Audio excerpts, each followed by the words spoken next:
But yeah, Kyle, I'm totally with you on Dying Light. Kyle and I talked about this. Kyle pre-ordered it and was like, all right, it's going to be loaded on your system. And I'm like, God, that came out? Like, that's coming out? I totally forgot.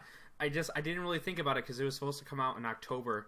And journalists all over, no matter where you go, say it's a great thing that this came out when it did, because it would have just been buried and not seen in October with all those games coming out. And I have to say that I probably would have missed it. I probably would have slept on it. What about you, Kyle? I mean, with all the stuff. It was on my radar, and it just disappeared between all, like, the Sunset Overdrive, Call of Duty, Halo, Assassin's Creed, that whole holiday season. I forgot that it even got delayed. Like, I knew it was a game. I knew it was something I wanted to play. But come that first week of January, I'm sitting there with all my friends at work, and we're talking games, and we just went, wait a second, Dying Light comes out, like, next week, in, like, 5 days. And then we all just hyped ourselves up on it out of nowhere. It just kind of came as a nice little surprise. So I was really happy to get that, to play that, and I've roughly put 40 hours into it, so yeah. I definitely am enjoying that experience. But honestly, now that I've beat it and I've done all the side quests and stuff, the replay value is but yeah, I give her a little impressions on it. So I'll start with mine. I didn't pay attention to this game at all, and I did it on purpose because I've been psyching myself out on games lately. It's kind of like with the new Borderlands and stuff like that. I wasn't hyped about it at all. I wasn't trying to pay attention to it. I didn't want to. And this actually right here, like Dying Light, I'm really happy I didn't get hyped on it, because it's one of these games that I was like, I don't really want to kill zombies again. I'm just kind of over that, right? And then Kyle and I were talking about it, and we start playing it, and Kyle's like, dude, you have to get on this game tonight. You have to play this game tonight. You don't even realize how great this game is. Dude, seriously, you don't even know how, over and over again. I hopped on and played, and next thing I know, and here's the big thing for me, I hopped into the game, my first game, with 3 people, and it worked right away. Flawless. I didn't have to wait for anything. I didn't have to wait to adjust anything. I didn't have to go in and make sure that things were open and that things were done. Everything was set up. Everything was perfect. And that was before I modified my router. Can I interrupt you real quick to make a quick joke? We should make a parody of Beyonce's Flawless and be like, I shipped like this, flawless. I mean, seriously though, like games that ship and work. We should have a parody song. But you're not wrong. I mean, because if you look at it, like, amazing how it is. And yeah, it's not huge online and all that stuff, but neither was Assassin's Creed. And yet, everything worked great. It was absolutely awesome. I was so happy.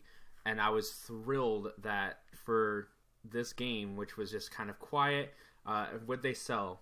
They had 1.2 million new They had users 1.2 million players, and right. that's like but that's interesting statistic, because that could be like, two players per console. You could easily cut that number in half, and still 500,000 people in your first week is very impressive.